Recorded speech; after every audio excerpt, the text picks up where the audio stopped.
Lakers and Pelicans both enter Tuesday night's matchup at 33-35 on the season. Western Conference playoff pictures starting to take shape. Who will get the game advantage in New Orleans? D'Angelo Russell said it'll be the Lakers. His three-pointer puts LA up 14-zip. LeBron liking what he sees. By the way, speaking of the King, he's out of the boot, and it was seen before this game getting some free throws up. He'll be reevaluated in a couple days. But for now, though, Lakers got to deal with what they got. AD with the jump shot. Malik Beasley with the three. He did a lot of that in this one. Russell lines it up again and knocks it down again. Lakers already up 15 after one second quarter. More of Malik. 7 of 12 from the three-point line. Schroeder knows who he gets the ball to. It's Beasley. Had been struggling for three. He did not struggle in this one. 24 points. Beasley putting the Lakers up 26 points, doubling the Pelicans. An awful start for New Orleans, a team that's continuing to go in the opposite direction at the wrong time of the year. Things go from bad to worse as Brandon Ingram's called for an offensive foul. Pelicans head coach Willie Green believes Jared Vanderbilt got away with a flop. He might be right, but that's not why the Pelicans are down 30 points. Anthony Davis just benefiting from bad Pelicans defense. AD all day, destroying his former team inside. How about 17 rebounds, 35 points for Anthony Davis? The Lakers were up 35 at the half.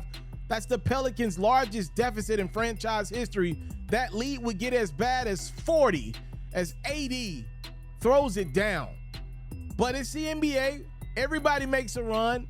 The Pelicans are no different. They got hoopers on that team too. They would get it down to as low as 16. Then you see Austin Reeves knocking the dagger three-pointer as the Lakers run away from the Pelicans. 123-108 is your final. And a laugher from Louisiana. So as Anthony Davis has a fantastic game, ironically against his former team, here we go. It looks like Lakers head coach Darvin Ham is really starting to understand Anthony Davis's body. It's taken him a while. Obviously, AD is very difficult. I think that's really what got Frank Vogel fired, is he couldn't figure out the Anthony Davis thing. So the Lakers got a back-to-back tonight against the Houston Rockets. Anthony Davis is not playing. That's not even a question. He will be unavailable for the Lakers, who are looking to get to 500 for the first time in a very long time. So there will be no Anthony Davis. And if you look on the other side of the court in this game, the New Orleans Pelicans, who were once upon a time the number one seed back in December in the Western Conference playoffs, are now falling out of the play-in scenario. And everything pretty much went to hell the moment Zion Williamson started getting hurt again. Their season is pretty much done. I don't believe Zion's coming back. Do you believe Zion's coming back with a few weeks left in the year?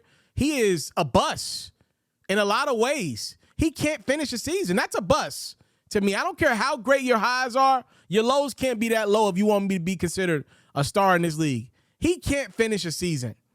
And now it's up to Willie Green to do what Darvin Ham is doing, which is figuring out Anthony Davis's body.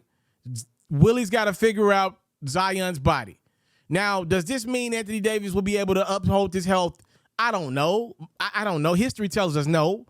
But as much as I hate as a fan to watch Anthony Davis sit out, then people pay good money to see the Lakers with LeBron.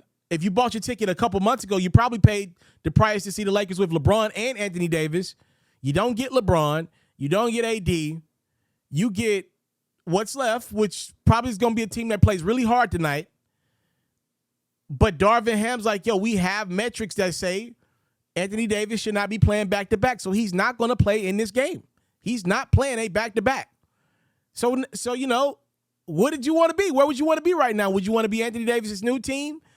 They're finally starting to figure out his body, and I say new. Obviously, he's been with the Lakers for years now, but you get what I'm saying here.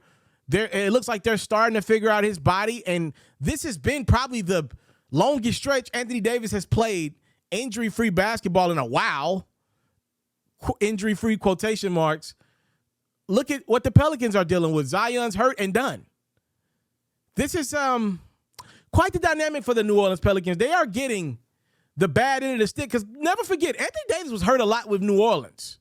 They got one real run out of it with AD, with the Rondo Cousins team. But other than that, AD was hurt a lot with the Pelicans. Lakers have gotten a very hurt AD. They got a ring out of it, though. And now the Pelicans jump right into the Zion era, and it has been injury. And this is a year that the Pelicans should feel like they could have made some real noise. That's the unfortunate part. They had a squad centered around Zion, CJ, and Brandon Ingram. I really believe would have gave a couple teams fits. They would have made it past the first round this year because they would have been a top 4 seed the way they were playing. That New Orleans fan base would have been rocking in the playoffs, but now they'll be lucky to make the play-in tournament. My guess is they don't make that.